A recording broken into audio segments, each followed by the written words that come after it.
Hey guys, how you going? Hope you're all doing very well. This evening I'm going to be doing another movie review. This movie is a horror film from Belgium, French language English subs, released in the year 2013, directed by Helen Catade and Bruno Forzani, and this film is called The Strange Colour of Your Body's Tears. So The Strange Colour of Your Body's Tears is about this man. He is coming back to his apartment from being on a business trip, and he's looking forward to seeing his wife. But when he gets to the apartment, his wife is nowhere to be seen, so she's disappeared.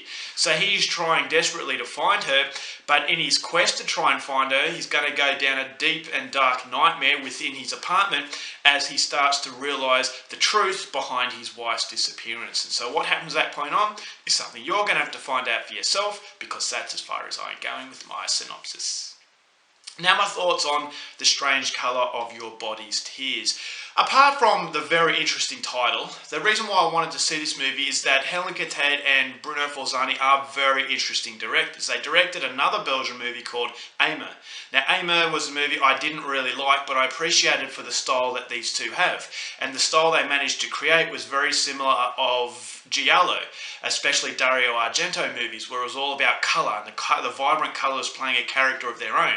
And just the cinematography and the colours and everything mixed combined create an experience. And so it's very obvious that these two directors are in fact fans of the Giallo, and they're taking a lot of inspiration from it. So although I didn't like Aimer, I still thought it was interesting, and to see that this is another film of theirs, I thought, alright, well, how is The Strange Colour of Your Body's Tears going to play out? And unfortunately, it plays out like Aimer. There are problems to this movie that make it one of the most inconsistent experiences I've had in a very long time, which is something I'll go into a little bit later. But what I liked about it is that it's very competently handled as far as visuals are concerned. Visually, it does tell a story, and visually, it is very off-putting. There are some very violent moments, and the violent moments are done in a very artistic way, which makes it very unnerving.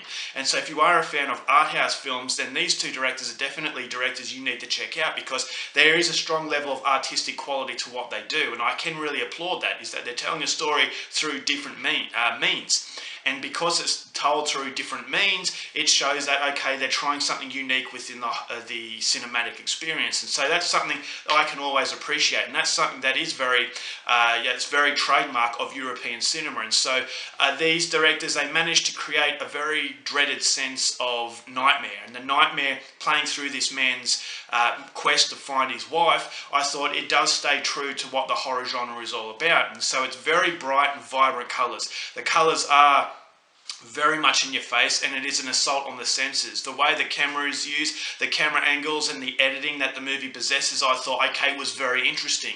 And there were some moments that I really, really liked, and I thought, alright, well, I'm really starting to get into this film. And so that was, I thought the acting was fairly decent from everybody involved. It's a very quirky, offbeat, strange experience, and so it's different type of acting that it needs.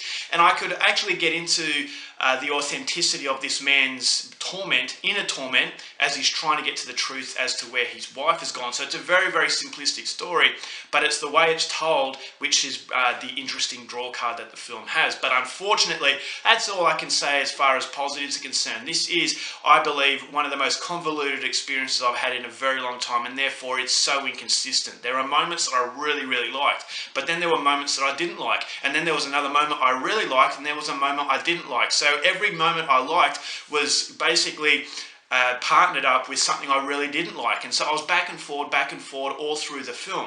And so it's an incredibly convoluted experience, and so the directors are trying to tell a story through the visuals, but it's so confusing that it becomes very, very irritating.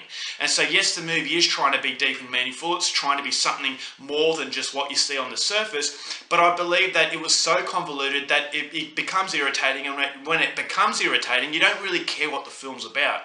And so this goes for 97 minutes, but I felt as though it went for 197 minutes, is because it was too repetitive, and it was way too pretentious for its own good. And this is unfortunately what a lot of art house films do. They can fall into the realms of being pretentious and actually showing off, instead of actually making a film that the audience can really engage with.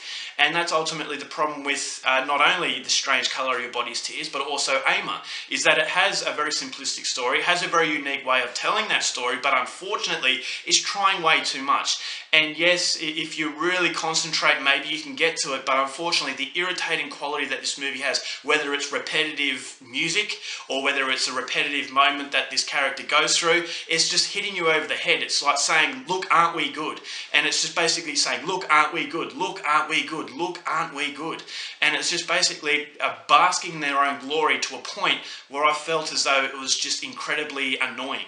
And so that's the reason why I didn't like this film at all, is that yes, it did have very, very good moments, but unfortunately it's basically way too ambitious for its own good. Now, if you are a fan of this style of film, then maybe you'll get more out of it than I did. And yes, as I said, there is a very deep meaning to the movie, but because I was so annoyed by what was going on, I just wanted it to finish. I really didn't care what it was about, so I don't really want to watch it again, is because it's just that repetitive nature of demonstrating really good skill behind the camera, but there does become a point where you're demonstrating it way too much and it looks like you're showing off. And so that's ultimately the biggest criticism of The Strange Colour of Your Body's Tears. If you are a fan of Dario Argento, if you're a fan of Italian giallos in general, then this is a love letter to that style of film. And so fans of that specific style of movie will get something out of The Strange Colour of Your Body's Tears. But for me, I just wanted something to complement the really interesting visuals, and unfortunately it doesn't really do that. The story doesn't really go anywhere. Yes, it's trying to be in-depth and complicated,